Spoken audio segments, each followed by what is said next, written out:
Hi, my name is Rod Khleif, and I'm the host of the Lifetime Cash Flow Through Real Estate Investing podcast. And every week I interview multifamily rock stars, and we talk about how they've built incredible wealth for themselves and their families through multifamily properties. So hit the like and subscribe buttons to get notified every Monday when a new episode comes out. Let's get to it.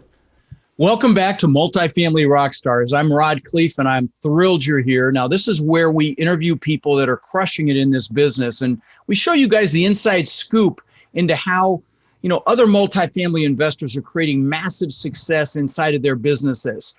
And of course, we've got my co-host, Mark Nagy, who's the director of our Massive Action team. How you doing, Mark? Hey, Rod, doing really well. Just really excited to learn here today and pick up some nuggets from our guests. All right. Well, what's got you excited? Tell me what's got you excited. Man, I always pick up good nuggets from our guests. We've had a lot of good warriors, a lot of good guests on here, and there's always little things here and there that I like to listen for and pick up and apply to my own business that I learn from every single person. So I'm always excited to do these interviews. Love it. Love it. So today's guest is Charles Carillo, and his company is Harborside Partners, and he's in about 250 units in 3 states, and he's been in the business a while. I think before we started recording, you joined the Warrior program when, Charles? August 2018. August of 2018. Okay. Well, welcome to the show, buddy. Thanks so much for having me, guys. Absolutely. So, talk a little bit about your background. I mean, you grew up around multifamily and commercial properties, I know. So give us a little better history on you, please. Yeah, so I grew up in central Connecticut. My dad had been involved with all types of real estate from developing. He owned a lot of multifamily, a lot of mixed use properties, 100 plus units, I would say, some of them with a partner, but the majority of them by himself. He never did anything with syndications. That was kind of new. He owned a lot of properties that I would say are D properties, and it didn't really make me want to get into the business so much. And as he was kind of ending out his career, he was getting into better properties. And that's kind of when I started buying, he wouldn't allow me to go like anything lower than C or C plus, which is something that I really thank him for, because he got the memo. He got the memo. It took me a while too. Yeah. You look at those cap rates and you're like, oh, wow, this is fantastic. And then you drive the neighborhood and you're like, I don't even know if I want to leave my car to walk around the back of the building. Yeah. No, I tell the story. I had properties that people got killed behind them, in front of them, inside of them, where people cut holes in the door to pass the crack through, and they blocked the end of the streets off to slow down the drug traffic. And, that was in Denver, actually Aurora, Colorado. Yeah. But, and you've been to, you were actually my first boot camp that I did in Tampa in 2018. And I tell those stories about, and try to push people to stay away from D properties. Yeah. But, I'm glad you got in. So, you've been playing around with it for a while. Keep telling your story, please. Yeah. So I started off, graduated college. I bought a 3 unit, and I still own that today. And then from Connecticut, there's a ton of it in central Connecticut, these small 3 units and 5 units. The whole streets are littered with them. So it's easier to find, and compared to like where I am in Florida now. And a couple years later, I bought a 3 unit. That was I knew exactly what I was doing. The first one was a little bit more of a heavy value add, which I didn't really know what I was doing. The second one was much more turnkey. I bought it from a realtor that had flipped it. And that's a fantastic property. Still own it today. About a year later, I guess the end of 2009, and I really just like stole a mixed use property from the bank. I think like 28 cents on the dollar from what it had sold a couple of years before. I spent 3 months. It was 100% vacant. I spent 3 months with contractors getting it done. I still own that today, and that was my first real commercial property. And okay, let me stop you there for a sec. So you bought this in 2009, right? Mm-hmm. The depth of the crash, you got it at 28 cents on the dollar, and this is in Connecticut as well. Yes, correct. Okay. So guys, the reason I kind of put an exclamation mark on that, I really believe opportunities like that are around the corner here, particularly in light of the election results. So I'm going to tell you that you're in the right place at the right time, my friends. And so you bought that from a bank? Yeah, I bought that from a bank, and it was actually on your residential MLS. So don't be just keep in mind. That MLS deals, there's large deals on MLS, there's commercial deals on MLS. So make sure, like Rod says in his group, in all the seminars and some conferences, it's, always have that residential broker on your list and have them make sure you're on their list for these deals. So. Yeah, that's a little ninja trick that people don't realize is if you're connected to a residential broker, they'll get listings that are commercial and they haven't got a freaking clue what to do with them. And so it's a real way to get deals. I've seen some large deals come, like multi-million-dollar deals, end up on the MLS, and people I know have bought them. So keep going. Yeah. So when I was buying that was actually sitting on the market for like 120 days. I came in and put an offer to 30% less. They countered and I got it for like 28% less or something from what the list was on it. So it was crazy how night and day it is from today, where you can't find anything. And, So I was working I had an online business. I was kind of focusing on that, doing everything myself, investing when I had money. I strategically kind of bought these properties within a half mile of each other. So it was much easier to manage. I self-managed them for 6 years. I haven't professionally managed now. I've been living in Florida since 2012. And I figured out a few years later that the only way I was really going to scale to larger properties was by working with passive investors. And that's when I reached out. I found your group and got involved and really learned how I was going to go to the next level and how I was actually going to syndicate and how I was actually going to raise money and systemize a business that I could actually step back from, and I didn't have to get those calls at 11:30 at night. Sure. So talk about your first syndication deal that you did as a GP. So it was a couple of years back. We did it was 81 units. It turned into 59 because we were buying a small portfolio in Tampa. And we paid, I think, $64 a door. We got an unsolicited offer about a month or two ago for $95 a door. Sure. So we definitely were, we haven't finished through the business plan. So we're not planning on selling it, but we got long-term fixed debt on that. And we purchased another 90 unit blocks from this 3 months ago. So really so back to that first one, you said you got long-term fixed debt. What kind of debt was it? Was it bank or was it a non-recourse agency debt? It was non-recourse agency debt, and I partnered with a few other warriors on this. We actually had one warrior. I don't want to mention names. Oh, that's okay. Don't mention names. But so you had some warriors involved, right? One of them was nice enough to sign on debt with us, and we had two other ones that were really putting the deal together, and it was great. It was all from just networking. So it's so important how it is, because someone just reached out to me and goes, "Hey, I've got something under contract, and do you want to walk it with me?" And it would have been something if I wasn't doing the networking, I wouldn't have been able to have access to that deal. So that's one of the key benefits of being in a group like ours is a lot of these deals are done between warriors and where people supplement areas that they're weak. And like in your case, it was an experience component where you needed a signer, and in some cases it's someone that's loves the analysis with someone that's more outgoing. In other cases, it's someone, that, and sometimes people are wearing multiple hats, and, somebody's great at project management and asset management. They bring that, or somebody's great at raising money and they bring that. And so, that's the beautiful thing about this business, is that it's a team business, a team sport. And, the Warrior Group really helps facilitate that. So go ahead, Mark. I'm hogging all the questions. On the flip side of that, what was your role in that first deal, and now what's been your biggest role in the 250 plus doors that is in your portfolio now? Well, we were raising $1.5 million for that first deal. So what we needed was, they reached out to raise more money and to have an assistance as well on asset management, and I actually walked the units and everything. So with that deal, we kind of they needed someone to help cover a number of different bases. So we walked all the units with the inspectors, did the roofs with the inspector, handle a lot of the investor relations, and kind of really take up a lot of the property management calls and stuff like that. So when you say we, is it you and your brother, or is it when you say, or is it you? It's myself. My brother was involved with it too as a minor role, but I was really kind of the head point with what we were working with. So they said, and I was like, okay, fine, and then I helped find another warrior actually to come on with us to assist with that. And, we were able to do it. It was kind of rocky. We were dealing with one seller that was very easygoing and one seller that was very difficult to deal with. And, So this is what happens with it when you're doing a portfolio, but it all worked out at the end. It just, that the main role is that what I was bringing there was those two things. So. Okay. Yeah. And those are probably things you're good at, right? Yeah. Yeah. And see, guys, that's how it works. When you play to your strengths and someone else handles the things that you're weaker at, which you typically don't like, that's when your success is inevitable, when everybody's playing to their strengths. So this is one of the great dynamics of this business. And go ahead. Did you go Mark. and walk that property? Did the warrior reach out to you because it was in your backyard?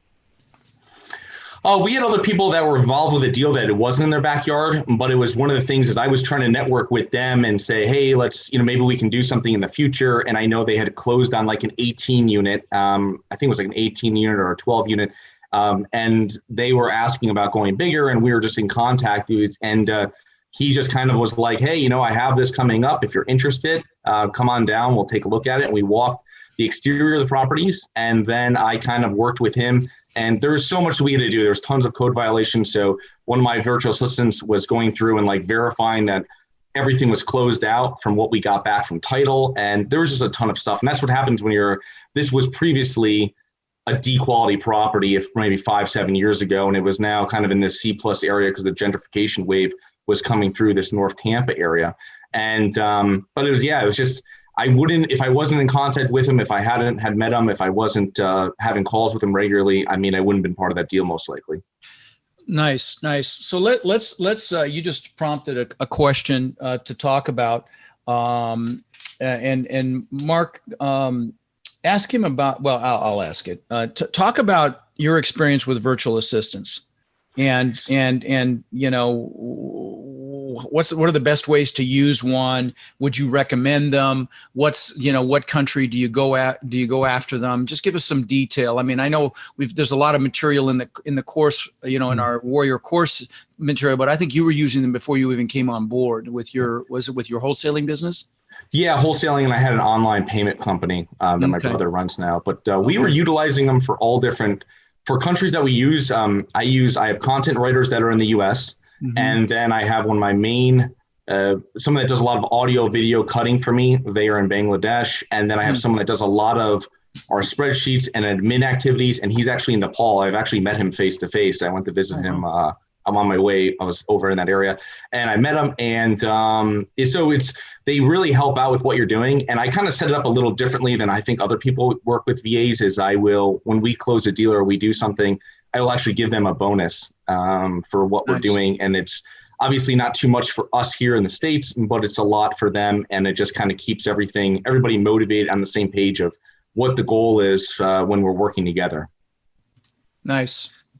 Now, I'll tell you, there's some people that when they think about VAs, right, a lot of times they'll try and step over dollars to pick up pennies, right? They try and do all the work up front and they don't want to invest that money, which we all know it's not a ton of money, right? Which is the great thing about VAs. But doing all those things, how much work and how would you say that's changed your business having those in terms of systematizing it?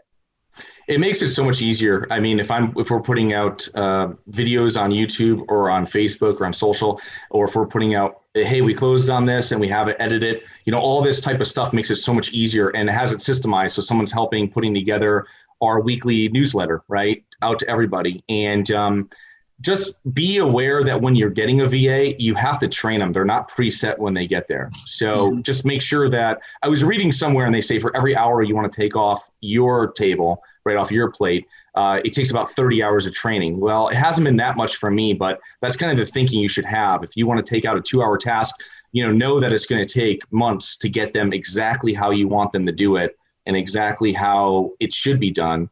And it's just training and checking and training and checking. But I've had very good results with majority of my VAs. Give us an idea of what you're paying for the different types of work that you're getting done. So my VA in Nepal, I'm paying just under $5. And then for my VA in Bangladesh, I'm paying just under $7. So it's with any other fees that go off on that, for that. And then for writing, when I have people that are writing content for me in the US, it's just done on a per article basis. Per article or per word, You're right. Okay. They're pretty happy with that? Yeah, they're very happy with it. And especially with the people that are writing in the US, I've had consistent people that they like writing about real estate in different parts and putting information for our website. And then it's my foreign VAs have been very happy with it. And then also when they wake up after we've closed something and they have a nice bonus in their account too, they never complain about that. So no, absolutely. No, that's really smart. And speak to how you screen them, because it's different than you would screen someone domestically. So why don't you speak to that? I mean, that's again all in our course stuff, but let's talk about it for a minute here. I use a service called Upwork, and it's a pretty famous service that's out there. I know there's other ways of going direct to people. But with Upwork, you kind of have a little bit of a background on them. And then what I will do is when I post an ad, I will put kind of different requirements in there. And then also I'll put little call to actions in like the last paragraph to know that they've actually read it, because most people don't read it. And they'll just say, oh, this is great, I'll do this. And they don't even read it. They don't even know they don't even know like all the full extent of the job that you want done. And then so really you can gauge their level of detail by that little test alone. And that's kind of what I was looking for is you test them, right? Right. Yes. Okay. Yeah. Yeah. I put something that's called like read and agreed. And I say, hey, when you respond to it, read and agreed, it's not its own separate paragraph. It's inside a paragraph. So they actually have to read it. And then when they do that, then when I'm looking through all the applications, I can just say, delete, right, and shortlist these ones that look good. And then you give them a small task for, you do it. And worst case scenario, I mean, you pay someone $15 that doesn't do a good job. But I mean, it's, and then once you're doing it, then I always promise not much up front. I say it's going to start off at, a couple hours a week, right? And then it just grows and grows from there. And you start adding more things on as they can become more, you start then giving them access to your password, manager for doing stuff on social, and little by little. And it just kind of all the tasks. But I wouldn't start off with saying that, hey, this is going to be 40 hours plus a week. You know what I mean? Right. No, that's smart. That's smart. Do you, so one of the other things that I heard was that, when you're looking at, and one of the things we've done when I'm looking for people on Upwork is I look for high rated people, that have done some work, but they have literally a perfect rating and show some, and Upwork shows you how much money they've made on Upwork as well. And they've made some money, do you do the same thing? Yeah, I check. You're going to see I want to see what kind of projects, how similar they have been to what I want them to do. Yeah, that too. So if I want an admin person, I'm not going to find somebody that's only been editing podcasts. You know what I mean? You kind of want someone that's right where you are and they do what you're trying to get done. Nice. Good. Yeah. So take a minute and talk about you. So you self-managed for a while and I think it's a great foundation for this business, because then all of the crap that you deal with and potential pitfalls in this. But talk a little bit about your experience of it and because now you're third party managed. So speak to that a little bit, if you would. It gives you a great, like you said, foundation and education into dealing with it. Because now when I'm on a call with a property manager and they mention a problem or they mention some sort of example of a situation, I know exactly how that was because I was on the first, on the first front line doing that.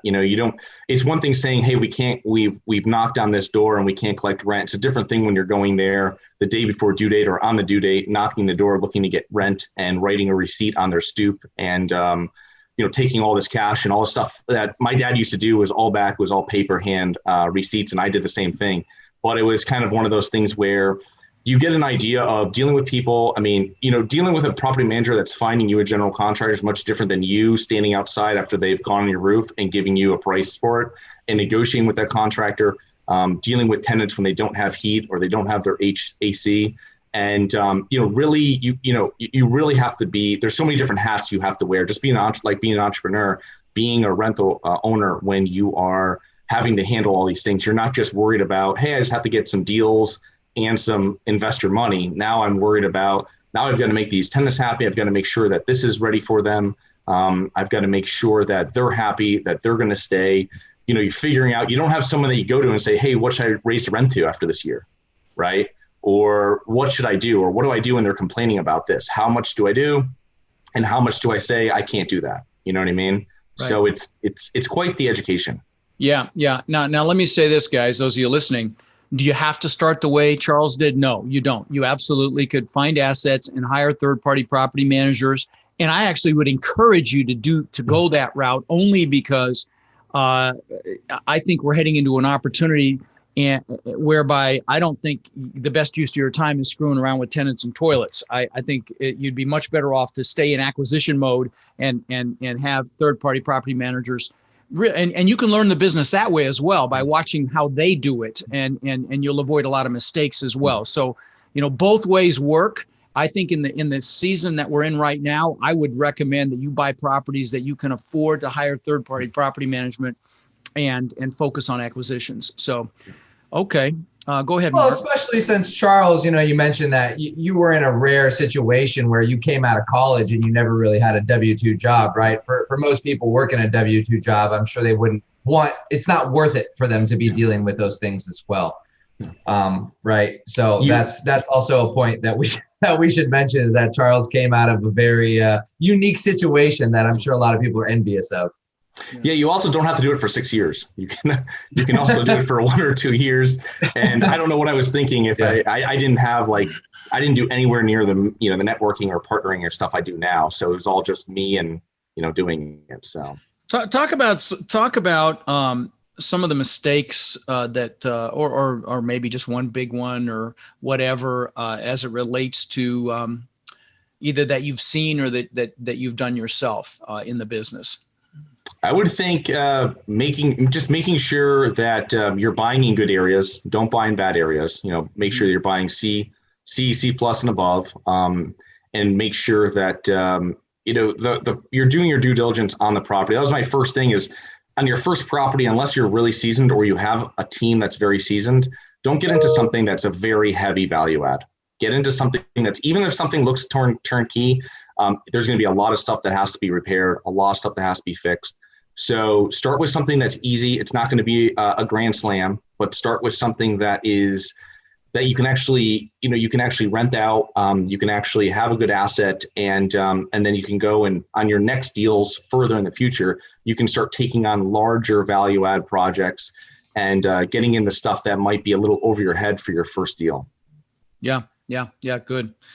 And, let's talk for a minute. Sorry, Mark, I one more question, then I'll let you go here. Talk for a minute about, building your team. I know you've aligned with several Warriors and done deals together. In fact, guys, while I'm thinking about it, if you're interested in the Warrior program, text the word CRUSH to 41411 and we'll set up a call with you. So again, that's CRUSH to 41411 if you're interested in my mentorship program. And then you can see if we're a fit for you. And just as importantly, we'll see if you're a fit for us, because we don't take everybody. But would love to chat with you if you have an interest in shortening your learning curve. And it's really called paying for speed. You can do this on your own. It's just going to take you longer, but you're basically paying for speed. But talk about what you look for, Charles, when you're when you were aligning with other Warriors. What sorts of due diligence, if any, did you do? What sorts of thought process? Just speak to that a little bit, if you would. Well, number one, you're going to look for something like you said. You're going to look for someone that rounds out your sharp edges, right? So I don't like doing underwriting. I don't like doing the whole broke relationship on larger deals that we're doing for syndications. Usually partners that we have, they're going to bring us a deal that they have under LOI. They've already done the due diligence on it. We're going to review it. I'll probably send it out to a third party underwriter to kind of sign off on it and to what we're planning. So it's something where, number one, figure out what you're good at and figure out what you're not, and find someone for those items that you're not good at. Number two, when you're doing due diligence, Rod, you have that huge partner checklist that you give to people in the group. And that's a very helpful thing to go through, and really a lot of boxes to check off. It takes time, but you make sure that you're on the same page. And I have to say, when you're part of some sort of group, you're going to cut out a lot of crap right off the bat, right? I mean, because people that are paying to join something, that's how serious they are. And the ones that don't, you're kind of like, okay, well, that's fine. You might be in a different position than I am, but it's also something that you find someone's not going to pay the money and then just like sit at home, right? I mean, it's just something that they're serious. They want to get started with it. There's a reason why they want to move their life in this direction. And so that's one thing too. It's a huge kind of underwriting, I guess, tool that you would use. No, that's really good. I hadn't even thought about that, but you're absolutely right. They've got a much higher level of motivation than someone you're going to meet on the street. Go ahead, Mark. Well, on that topic, we actually, I spoke with a warrior recently who was telling me about how he did a multifamily deal before he joined our team with a partner outside of the group that he didn't vet as well as you did. And now tons of problems are coming up. That investor wants out. They want their money early. They're going to sue them potentially. It's not worth the headaches of what it takes for 10 minutes to go through those extra checklist items and make sure that that person is going to be the right fit long term, right? Because multifamily, it's lifetime cash flow. It's not 1 year cash flow, right? Yeah. You're going to be in it for lifetime. You want to make sure your partners are going to be in the same headspace as well. Yeah, I mean, so we just interviewed Mandy, and she had the same situation right before she came into the group. She lost some money with somebody. Same situation. Charles, you were going to say something. Forgive me. Yeah, I just when we were closing on my first property, and I was 22, and we're sitting at the table, and I'm buying it from these two seasoned investors that are selling all their small stuff to go into larger stuff, and they're telling me, he was saying that it didn't work out with his first partner when he was a real estate agent in his 20s.